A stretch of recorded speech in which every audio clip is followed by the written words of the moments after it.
What's up, everyone? This is Adam Gillespie with Rancid and Sweaty Calves coming at you with yet another video. I do apologize in advance if I sound out of breath or if I have to take moments to kind of catch my breath. I just got done with the workout. It was a pull day today, so lots of deadlifting, rows, pull-ups, a lot of pulling motions. You get the idea.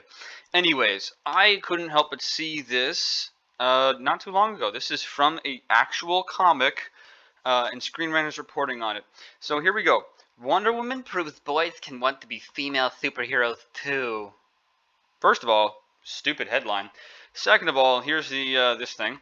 Wonder Woman is the most famous female superhero and is a role model for women everywhere, but DC stresses she can also be a role model for men. So here, we're going to go ahead and get into this. I'm going to kind of highlight some areas that I wanted to talk about. I'm not going to mention anything here except for this. The character is idolized by both young and men and women, but the former risks relentless ridicule and bullying. And as well they should. Boys should not dress as girls. That's just like common sense. The popularity of Superman, blah, blah, blah. I'm not actually going to get into much of this here. I will get into right around here. In Wonder Woman number 1, this is sensational Wonder Woman number 1, DC shows men can idolize Diana as well.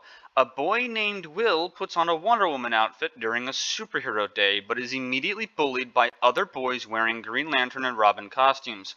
Wonder Woman, seriously? You aren't even enough to be a girl hero, shouts the boy in the Robin outfit as he shoves Will to the ground. The fact that Robin is ridiculed for his bright costume and penchant for getting captured is evidently lost on him. Yeah, I mean, I suppose, but then again, the public doesn't necessarily know that the heroes constantly get kidnapped and captured. So here we have the actual comic page from the book, and it goes, I heard you tell that criminal to be their real self instead of hiding behind a costume. But what if wearing a costume like yours helps me feel more like my true self, at least for now? And then, in that case, I think you need a better headpiece. Really? I can have yours? You deserve it.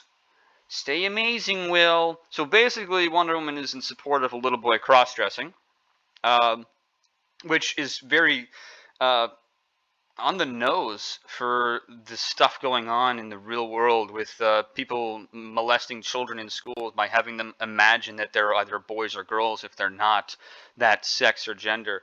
And this is just telling that DC is openly supporting things like this. And it's just it's ridiculous. And Screen Rant is in full support of comic books openly advocating for little boys to cross-dress as female superheroes. Now look, if you had a fully grown adult who was picked on at work for doing this, then sure, go ahead and do that. But the second you get children involved is the second you take it too far.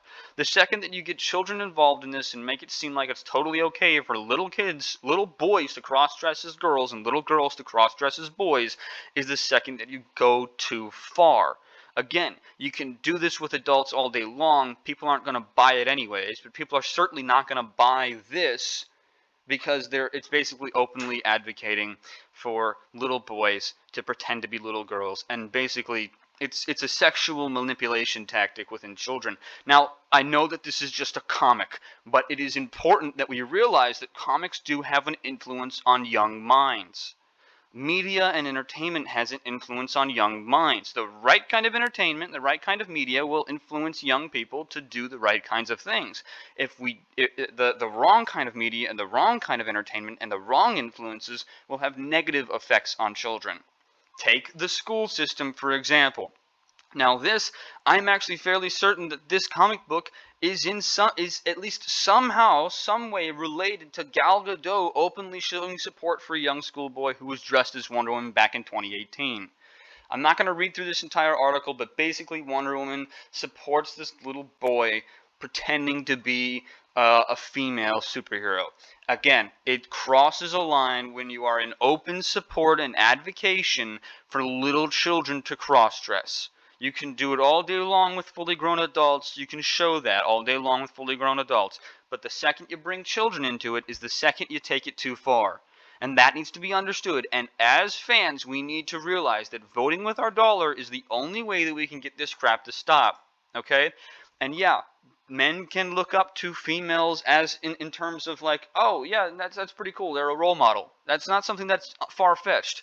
But the second you start cross-dressing as those females is a step too far, especially with young kids. All right, that's pretty much what I wanted to say about this. Now, this could, I immediately thought, oh, maybe this is an April Fool's thing because it was 2 days ago on April 1st. But no, it's a genuine article talking about uh, Wonder Woman openly supporting a little boy cross-dressing as her, showing that a lot of superheroes in the modern comic book sphere today don't have any actual moral standing or advocate for any moral high ground. They're in open support of leftist ideologies, and those are incredibly evil ideologies.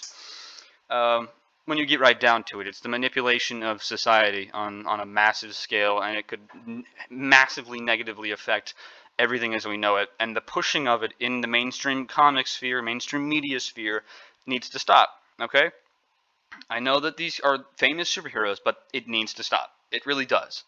In any case, though, that's pretty much all I was going to say. I've already taken way too long. I've rambled a little bit too much. So if you guys like this video or support my thoughts on this video in any way, shape, or form, make sure to leave a like, a comment down below what your thoughts are, and don't forget to hit that subscribe button with that bell notification icon so that you're alerted to every new upload that I do.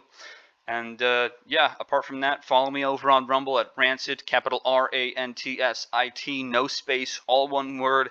And check me out on Patreon and Sweaty Calves. I'm uploading a bunch of art on there, as well as videos and how to draw videos and stuff like that. So yeah, just go ahead and follow me over there, and I'll keep putting out as much content as I can for you guys.